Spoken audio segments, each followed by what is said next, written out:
Welcome to Brain Roots IAS. आज हम एक बहुत ही इंटरेस्टिंग और इंपॉर्टेंट टॉपिक डिस्कस करने जा रहे हैं, इंडिया के new rules for online gaming.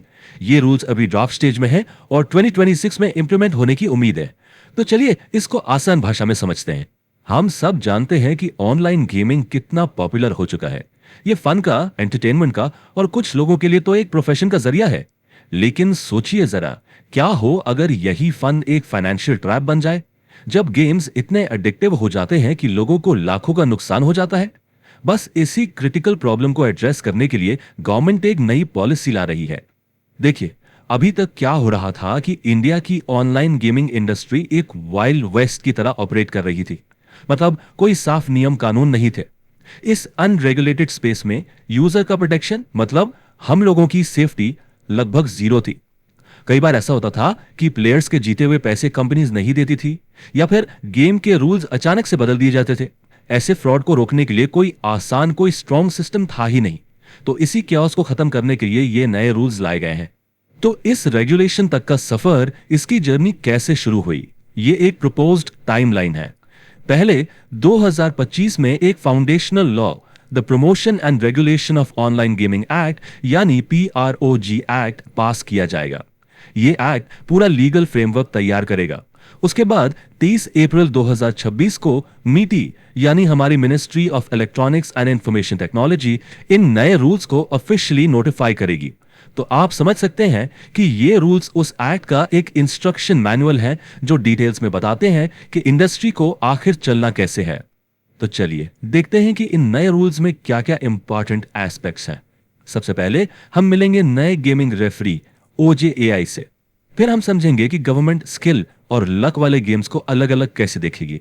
उसके बाद हम प्लेयर्स की सेफ्टी के लिए बनाए गए शील्ड्स को एक्सप्लोर करेंगे। फिर हम देखेंगे कि अगर कुछ गलत होता है तो जस्टिस कैसे मिलेगा।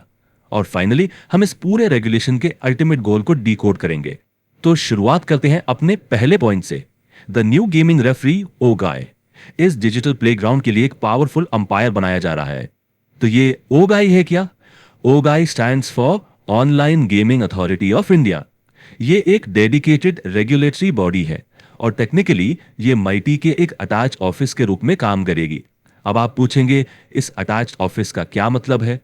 सिंपल भाषा में इसका मतलब है कि ये बॉडी सीधे मिनिस्ट्री के अंडर काम करेगी, जिससे इसे जरूरी एग्जीक्यूटिव पावर्स मिलेंगी। ये कोई सिर्फ नाम की बॉडी नहीं होगी, इसके पास गवर्नमेंट की पूरी बैकिंग होगी। चलिए इसका स्ट्रक्चर देखते हैं। इसका हेडक्वार्टर्स दिल्ली में होगा और ये एक 6 मेंबर बॉडी होगी। सबसे इंपॉर्टेंट पॉइंट है इसका चेयरपर्सन। ये माइटी के एडिशनल सेक्रेटरी रैंक के एक सीनियर IAS ऑफिसर होंगे। अब ये इतना जरूरी क्यों है? क्योंकि जब आप multi billion dollar gaming companies को रेगुलेट कर रहे हैं तो आपको एक ऐसी अथॉरिटी चाहिए जिसके पास रियल पावर हो। एक एडिशनल सेक्रेटरी की लीडरशिप ये एंश्योर करती है कि OJAI के डिसीजंस को सीरियसली लिया जाएगा। तो ठीक है, बॉडी बन गई, स्ट्रक्चर भी समझ आ गया। लेकिन असली सवाल तो यह है कि ये OGAI आखिर करेगी क्या? इसका काम क्या होगा? OGAI के पास 3 मेन पावर्स हैं। पहला, इंक्वायरी यानी किसी भी कंप्लेन के बेसिस पर प्लेटफॉर्म्स की जांच पड़ताल करना। दूसरा, कंप्लायंस, अगर कोई गेम रूल्स के खिलाफ है तो OGAI उसे ब्लॉक करने या उसमें बदलाव लाने के ऑर्डर्स दे सकती है। और तीसरा, जो कि सबसे पावरफुल टूल है, वो है द डिटरमिन लिस्ट। ये एक official safe to play list होगी। इस लिस्ट में सिर्फ वही ऑनलाइन मनी गेम्स होंगे जो OGAI के सारे रूल्स फॉलो करते हैं। हम जैसे आम यूजर्स के लिए ये लिस्ट इलेक्ट्रॉनिक्स पर ISI मार्क जैसी होगी। अगर गेम लिस्ट में है मतलब आप उस पर ट्रस्ट कर सकते हैं। चलिए अब आते हैं अपने दूसरे टॉपिक पर, the skill versus luck test. यानी सरकार ऑनलाइन गेम्स को क्लासिफाई कैसे करेगी, ये बहुत जरूरी है। देखिए, इंडिया में गैम्बलिंग लॉस का एक कोर प्रिंसिपल है, गेम्स ऑफ स्किल लीगल है बट गेम्स ऑफ चांस यानी जुआ वो नहीं है। तो OGAI कैसे डिसाइड करेगी कि कौन सा गेम स्किल बेस्ड है और कौन सा चांस बेस्ड? इसके लिए वो एक डिटर्मिनेशन टेस्ट यूज करेगी।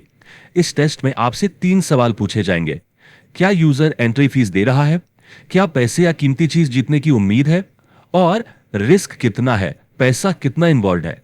इन्हीं सवालों के जवाब से गेम का नेचर तय किया जाएगा। तो क्या हर गेम को रजिस्ट्रेशन कराना पड़ेगा? नहीं। जो छोटे कैजुअल मोबाइल गेम्स हैं जिनमें हाई स्टेक्स नहीं है, उनके लिए रजिस्ट्रेशन जरूरी नहीं होगा। लेकिन हां, प्रोफेशनल ई स्पोर्ट्स कॉम्पिटिशंस के लिए यह मैंडेटरी है। और इसके अलावा गवर्नमेंट जिन गेम्स को हाई रिस्क मनी गेम्स के रूप में नोटिफाई करेगी, उनके लिए भी रजिस्ट्रेशन करना कंपलसरी होगा। अब बात करते हैं तीसरे सेक्शन की, द प्लेयर सेफ्टी शील्ड, यानी वल्नरेबल यूजर्स को, बच्चों को बचाने के लिए नए सुरक्षा कवच। इन नए रूल्स में प्रोटेक्शन की कई लेयर्स हैं। पहली लेयर है बिहेवियरल सेफगार्ड्स। फॉर एग्जाम्पल, अगर सिस्टम डिटेक्ट करता है कि कोई यूजर दिन में 8-10 घंटे खेल रहा है और बहुत ज्यादा पैसा लगा रहा है, तो प्लेटफॉर्म को इंटरवीन करना पड़ेगा। शायद उसे एक टेम्पररी टाइम आउट देना पड़ेगा या उसकी स्पेंडिंग पर एक लिमिट लगानी पड़ेगी। दूसरा है चाइल्ड सेफ्टी, यानी माइनर्स को मनी गेम से दूर रखने के लिए टेक्निकल ब्लॉक्स। और तीसरा है ऑपरेशनल ट्रांसपेरेंसी, मतलब जीतने के ऑड्स क्या हैं, सारे टर्म्स एंड कंडीशंस क्या हैं, सब कुछ बिल्कुल साफ साफ बताना होगा।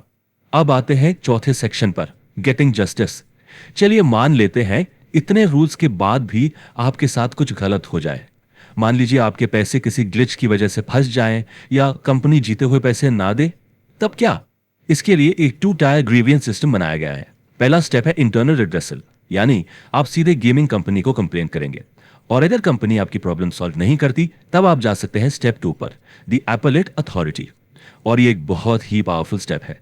यहां आपकी अपील सीधे मीटी के सेक्रेटरी यानी मिनिस्ट्री के टॉप ब्यूरोक्रेट के पास जाएगी। ये इंश्योर करता है कि कंपनी इस कंप्लेंट्स को हल्के में ना ले। और यहां आता है सबसे इंपॉर्टेंट पार्ट, टाइम लिमिट। हर लेवल पर, चाहे वो कंपनी हो या गवर्नमेंट, आपकी कंप्लेंट को 30 दिन के अंदर रिजॉल्व करना ही होगा। ये एक गेम चेंजर है। इसका मतलब साफ है, अब आपको अपने केस के लिए सालों तक इंतजार नहीं करना पड़ेगा। एक टाइमली रिस्पॉन्स की गारंटी है। और इस पूरे जस्टिस प्रोसेस को तेज और सबके लिए एक्सेसिबल बनाने के लिए ज्यादातर कार्यवाही ऑनलाइन ही की जाएगी। इससे देश के किसी भी कोने से यूजर और कंपनी आसानी से इसमें पार्टिसिपेट कर सकते हैं। इसे कहते हैं डिजिटल जस्टिस एट स्पीड। और देखिए, ये नियम सिर्फ कंपनीज के लिए नहीं है, रेगुलेटर यानी ओगा के लिए भी हैं। ओगा को भी एक टाइम लिमिट दी गई है। कंप्लेंट मिलने से लेकर फाइनल एक्शन तक का पूरा प्रोसेस ओगा को 90 दिन के अंदर कंप्लीट करना होगा। यह इस बात को इंश्योर करता है कि रेगुलेटर खुद भी अकाउंटेबल और एफिशिएंट रहे। और अब हम आते हैं अपने आखिरी सेक्शन पर, द गोल ऑफ रेगुलेशन। इतने सारे नियम, इतनी बड़ी अथॉरिटी, आखिर इस पूरे नियम का उद्देश्य क्या है? असल में यह इंडस्ट्री ग्रोथ और सिटीजन सेफ्टी के बीच एक बैलेंस बनाना है। यह एक बैलेंस्ड अप्रोच है। एक तरफ इंडस्ट्री के लिए यह नियम एक क्लियर लीगल रास्ता बनाते हैं ताकि इंडिया गेम डेवलपर्स और ई स्पोर्ट्स के लिए एक ग्लोबल हब बन सके, और दूसरी तरफ हम जैसे नागरिकों के लिए ये नियम उन्हें प्रेडेटरी गेमिंग प्लेटफॉर्म्स के फाइनेंशियल और साइकोलॉजिकल जाल से बचाते हैं। तो सिंपल शब्दों में गोल है इस डिजिटल प्लेग्राउंड को ट्रांसफॉर्म करना, इसे स्किल और एंटरटेनमेंट की जगह बनाना है, ना कि कर्ज और निराशा की। एक ऐसी स्पेस जहां लोग फन के लिए आए, फाइनेंशियल बर्बादी के लिए नहीं। और आखिर में ये कोट इस पूरी पॉलिसी का सार है, in the digital age regulation is the foundation of innovation. शायद ऐसा लग सकता है कि रूल्स इनोवेशन को रोकते हैं, लेकिन सच तो यह है कि साफ और फेयर रूल्स एक स्टेबल एनवायरनमेंट बनाते हैं जहां असली इनोवेशन फ्लरिश कर सकता है। बिना नियम के सिर्फ कियोस होता है, सस्टेनेबल ग्रोथ नहीं। तो ये था एक डिटेल एनालिसिस इंडिया के नए ऑनलाइन गेमिंग रूल्स का। अगर आपको ये लेक्चर हेल्पफुल लगा तो इसे लाइक, शेयर और चैनल को सब्सक्राइब जरूर करें। Thank you.